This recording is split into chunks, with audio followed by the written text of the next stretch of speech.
Hello, my name is Rochelle Court, and today I will be talking about the importance of including a Philosophy for Children program in the new Drayton Mills Elementary School. This video will be divided into four main sections. The first is why should we have philosophy for children? The second section, where we will spend most of our time, will be how to implement philosophy for children into Drayton Mills Elementary. In this section, I'll be showing two sample activities of what philosophy for children would look like within the classroom. The third section, which is the smallest section, is the role of Wofford College within Drayton Mills Elementary. And the last and most important section is an emphasis on the importance of having a separate philosophy for children course. The cornerstone for philosophy for children is the ability to develop critical thinking skills. Critical thinking skills are the ability to engage in purposeful judgment and is widely recognized as an essential skill for the knowledge age. Most educators would agree that learning to think critically is among the most desirable goals of formal schooling. This includes not only thinking about important problems within disciplinary areas such as history, science, and mathematics, but also being able to think about the social, political, and ethical challenges of everyday life in a multifaceted and increasingly complex world. Critical thinking has been proven to increase overall test scores, as well as boosting children's ability to succeed throughout their education years and later in life in the workforce. Educators of philosophy for children should seek to instill 5 main points into their students. These 5 points the students should use to evaluate all new information and think critically about the world around them. The first is to look at the truth of what is in front of them. The second is to look for counter-evidence for their argument. The third is to look at the implication of what this argument means. The fourth is to find evidence supporting the argument. And the fifth and the final is the reflection on what the importance of this article is. These 5 items make up the Critical Thinker's Toolkit, and educators should keep these 5 items in mind while constructing lesson and course plans. So now, how exactly should critical thinking be implemented within the classroom? Critical thinking is an abstract idea that is trying to instill new core values within students and their ability to look at the world around them. The first example that I'm going to show of how to incorporate critical thinking is called the barometer exercise. In this exercise, around the room, there are 5 sheets of paper, one in each corner and one in the middle. The first paper in the first corner is labeled strongly agree. The second is agree. The third is disagree. The fourth is strongly disagree. And in the middle of the room is neutral or no opinion. The educator then reads prompts. These prompts can be based off of reading that has been previously done. As the students hear the prompts, they move to whichever part of the room that their gut tells them. This encourages students to think critically on how this reading affects them. For lower level students, if this is an easy story, or for higher level students, this can be a controversial topic that is age appropriate. Once the students have picked a section of the room, the teacher starts a discussion and gives equal opportunity for individuals in the room to speak out about their stand and why. This encourages students to think about why they believe certain things. At any point during the discussion, if a student changes their mind on their opinion, they are encouraged to move to the new section of the room that better reflects their opinion. This activity is best done at the beginning of a class session, as this way students are encouraged to think about what they already know about the issue or the story, and to have better questions going into the rest of their activities. At the end of the session, you can come back to the barometer activity to see if students' opinions have changed, what they've learned, and where they now stand on issues. Students who are in the middle of neutral, no opinion often may not know what to think about the issue. Hopefully, by the end of the activity, the students will all have picked a side on the issue or story. I will now play a short clip showing how this activity looks in real life. The students are college students, and the activities and issues are much more higher level that obviously cannot be used for lower grade students. However, questions can easily be reworked.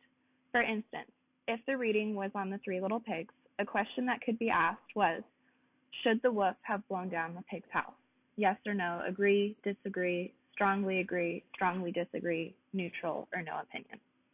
This gears students to be able to think about stories in this manner, so later in life, in college, they have the ability to think critically about whatever they're reading. I will now show a short clip that demonstrates the use of the barometer exercise. In this clip, I'm using volunteers from one of Wofford's education courses. The agree section, why did you pick agree? Anyone? Help her out here, you guys got this. Okay, go for it. I think it's kind of true that immigrants are taking jobs from Americans, and I'm not saying that in a negative way. I'm just saying that a more qualified immigrant should be taking a job from an American if they're more qualified. And I don't think it didn't say illegal or anything like that, so it's not necessarily a bad thing. But I agree that immigrants can be more qualified and they are taking those jobs. Okay. Anyone else on why there's the vast majority of the room are in the agree? So does someone else want to give why you chose that?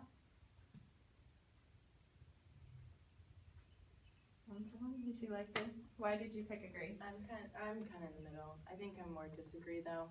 I feel like everyone kind of has the equal opportunity, so I don't think anyone's really taking from anyone. Okay. You guys say strongly disagree.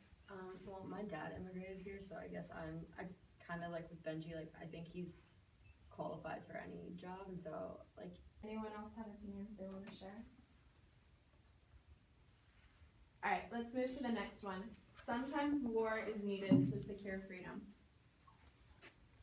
Feel free to move or stay where you're at.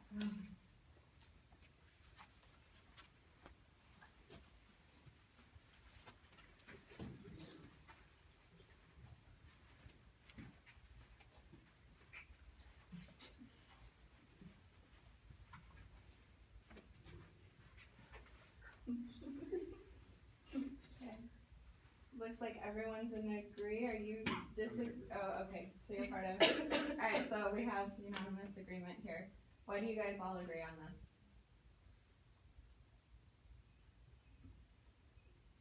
I think back at this Civil War when I think of. The educator should keep in mind the difference between a college student and an elementary student in the barometer exercise. I believe that elementary students have a much more natural inclination to want to answer questions. However, they are not well equipped with the knowledge or the past experience in order to formulate an argument. On the other hand, college students have a much greater knowledge base and are more at ease in having the information provided to give an argument. However, college students are much more uncomfortable answering questions posed. So, on this note of distinction, it should be observed that elementary students will be much more likely to want to answer the questions, and the purpose of the educator will be to help guide the discussion in a meaningful manner. However, for the college students, as can be seen in the hesitations, the difficulties are trying to get the students to speak. It is not in actually formulating the argument. An activity that can be done after the barometer activity would be to break into small groups and encourage students to think about what they know and what they want to know. They should have a better idea of this after doing the barometer activity. This way, they are encouraged to ask questions geared to what they don't know and what they want to find out. The next activity is the theater activity. In this activity, the story is read. In this case, it's the Three Little Pigs. After reading the story, the students are asked to break into small groups of 3 or 4 and to think about the story from a different perspective. In this, I'm asking the students to think about the story from the wolf's perspective. The groups are then given about 10 minutes, and with the aid of the teacher, they come up with a presentation or a theatrical interpretation of their side of the story. This encourages a creative assessment of understanding. Because the students are asked to look at the story from the opposing point of view, not only are they allowed to take creative liberties in this, but it's assessing how well they understand the story. If they understand the story, then they should be able to tell it from an alternate point of view. This activity also teaches students that there's more than one side to every story, and that one story can't be viewed from one side. I will now show a short clip that demonstrates the use of the theater exercise within a classroom.